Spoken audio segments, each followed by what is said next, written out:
All right, hot take here. But if you're watching this episode, you're already more financially aware than just the average Joe. That's right. Caring about your money is the first step towards financial peace. But here are 5 signs that you might be doing better than you think. Make sure to like, subscribe, and share this episode with a friend. First and foremost, you live on less than you make. Yeah, what do I mean by that? It means that debt is not funding your lifestyle. So if you do have tons of credit cards and car loans and student loans and HELOCs, all of it, what can happen is all of that is so normalized in our culture. And so the idea of living paycheck to paycheck or even spending above what you're making to not create a lavish lifestyle, it's not that, but just to keep things moving, that is so normal. So if you're not doing that and you are living below your means, meaning you have margin with your income every month that you can use to save or invest or give or whatever you want to do, but when your lifestyle is below your income, you're doing great. Number 2, you have savings. Yes, this one is wild. Close to 40% of Americans can't cover a $400 emergency in cash. So having any kind of savings, you're doing amazingly well. Okay. So the first goal really with this is to get $1,000, and that's your starter emergency fund. Then pay off all of your consumer debt, and then you can bump that up to 3 to 6 months of expenses. So if you have any of that, right? Like any more than $1,000 saved just for the just in case, like you're doing awesome.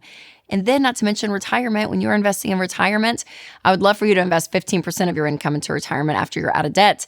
But that there is something to be said about people that are focused on their retirement savings and they're doing more than just their match. Like they really are putting efforts and strategy towards it. You are doing awesome if that's you. Number 3, you plan and track your expenses. So this is something that is really big because a lot of people just spend throughout the month. They don't really think about it. They can, maybe they check their checking account. Like, okay, we're good. We're fine. Just keep doing what we want to do.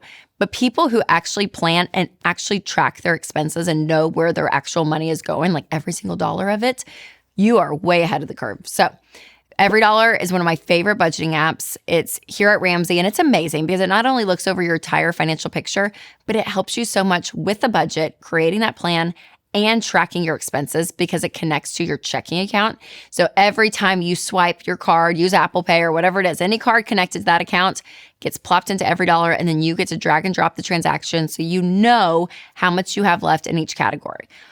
I mean, that is a nerdy plan. So I'm telling you, if you do any kind of budget, you're doing awesome. You're doing great. And if your personal information is protected on the internet, you're definitely doing better than most. That's why I love and use Delete Me, because it helps safeguard my family's private info online. Now, you may not realize it, but scammers and spammers are constantly buying and selling your data online. And the last thing you want is for your name, address, and other important information to be left exposed because it's just waiting out there and internet creeps will find it and use it without your knowledge. And Delete Me steps in and wipes those sites clean so you don't have to. And that peace of mind is priceless. You can get 20% off an annual plan at joindeleteme.com/Rachel, which checks out to be $9 a month. And it is so worth it. Again, that's joindeleteme.com/Rachel. Number 4 that you're doing better than the average person is you have future financial goals. The average person is just surviving, living paycheck to paycheck, trying to get to the next paycheck. The stress is high. So if you have any level of mental room in your mind when it comes to money and to look at the future and dream and plan, that's amazing. I mean, genuinely, like the survival of today's world is so real of people like just month to month. But if you are in a place, again, that you probably have financial margin in order to do this, to make it realistic, but also just the bandwidth mentally to know that you're going to be in a better place in the future. When you have that hope and that aspiration, you're doing incredible. And last but not least, number 5, I'm going to say if you're generous.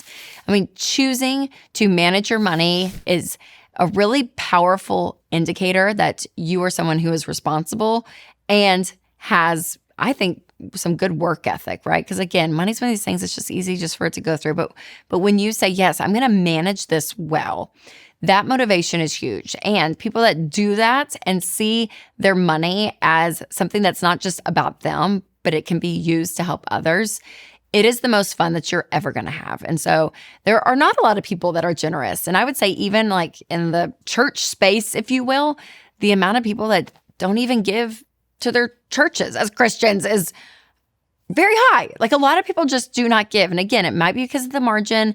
It might be because it's just something they don't think about. But if you are someone who lives life with an open hand, I'm going to say you are doing better than the average person with money. Now, if you're still a little unclear about where you stand, be sure to check out my episode, How Do You Compare Financially to the Average American, the 2026 edition. I'll leave a link down below. All right, you guys, remember to take control of your money and create a life you love.